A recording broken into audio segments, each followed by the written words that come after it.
1930ರಲ್ಲಿ ಕಾಂಗ್ರೆಸ್ ಅಧಿವೇಶನ ಲಾಹೋರಲ್ಲಾದಾಗ ಪೂರ್ಣ ಸ್ವರಾಜ್ಯಕ್ಕೆ ಬೇಡಿಕೆ ಇಡ್ತಾರೆ. ಅದು ಅಂಗೀಕಾರ ಆಗುತ್ತೆ. ಅಂದ್ರೆ ಕಾಂಗ್ರೆಸ್ ಅಧಿವೇಶನದಲ್ಲಿ ಅದು ಅಂಗೀಕಾರ ಆಗುತ್ತೆ, ನಾವು ಪೂರ್ಣ ಸ್ವರಾಜ್ಯ ಕೇಳಬೇಕು ಅಂತ.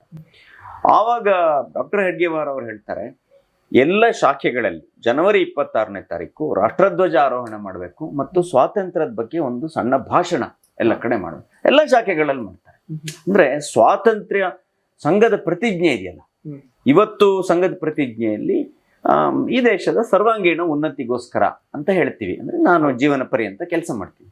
ಆದ್ರೆ ಆ ಕಾಲದ ಸಂಘದ ಪ್ರತಿಜ್ಞೆಯಲ್ಲಿ ಈ ದೇಶಕ್ಕೆ ಸ್ವಾತಂತ್ರ್ಯವನ್ನು ಗಳಿಸುವುದಕ್ಕೋಸ್ಕರ ಅಂತ ಸಂಘದ ಕೆಲಸ, ನನ್ನ ಸಮಾಜದ ಕೆಲಸ, ಆದ್ರೆ ನನ್ನ ಉದ್ದೇಶ ಏನು, ಸ್ವಾತಂತ್ರ್ಯ ಗಳಿಸು ಅಂತ ಹೇಳಿ ಆಗಿನ ಪ್ರತಿಜ್ಞೆಯಲ್ಲಿತ್ತು. ಅಂದ್ರೆ ಈ ರೀತಿ ಏನೋ ಬಹಳ ಸ್ವಾತಂತ್ರ್ಯ ಹೋರಾಟ ಮಾಡೋದು ಏನೋ ಹೊಸ ವಿಷಯ ಅಲ್ಲ. ಇಡೀ ಸಂಘ ಪ್ರಾರಂಭ ಆಗಿದ್ದೆ ಸ್ವಾತಂತ್ರ್ಯವೂ ಸೇರಿದ ಹಾಗೆ ಸ್ವಾತಂತ್ರ್ಯದ ನಂತರದ್ದು ದೇಶದ ಉನ್ನತಿಗೋಸ್ಕರ ಯೋಚನೆ ಮಾಡ್ಲಿಕ್ಕೆ.